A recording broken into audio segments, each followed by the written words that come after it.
वन्य प्राण्यांच्या उपद्रवामुळे सिंधुदुर्ग जिल्ह्यातील केळी बागायतदार आहेत ते मात्र मेटाकुटीला आलेलं पाहायला मिळतं। अनेक बागांचं मोठं नुकसान जे आहे ते वन्य प्राण्यांनी केलेलं पाहायला मिळतं। त्यामुळे सिंधुदुर्गामध्ये लागणारी जी ग्राहकांना जी केळी आहे ती मात्र बाजारामध्ये जे पर जिल्ह्यातून येताना पाहायला मिळतं। पण आपण सध्या पाहू शकता ही सगळी जी केळी आहे ती सध्या लोकल मार्केटमधले लोकल बागांमधले नसून ही पर राज्यातून आलेली किंवा पर जिल्ह्यातून आलेली केळी असलेली पाहायला मिळतात किंवा आपल्याकडे कोल्हापूर बेळगाव या भागातून केळी ही मोठ्या प्रमाणात येत असतात।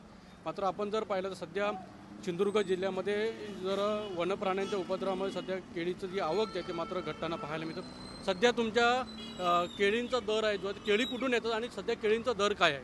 केळी ही वसई केळी म्हणतात तिला।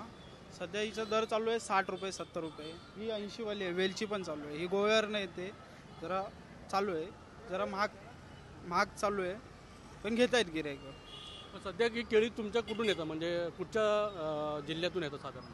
सध्या ती कोल्हापूर वगैरे तिकडनं येते, कोल्हापूर पुणे वगैरे त्या साईडने येते नक्की। त्यामुळे लोकल जी बागायती आहेत म्हणजे लोकल बागायतदार आहेत त्यांच्याकडं मात्र केळी सध्या येत नाही, ती मात्र पुणे कोल्हापूर बेळगाव या भागातून केळी येताना पाहायला मिळते। त्यामुळे सध्या केळींची जी दर जो आहे तो मात्र वाढताना पाहायला मिळतोय। अनंत पातळे, TV9 मराठी, सिंधुदुर्ग।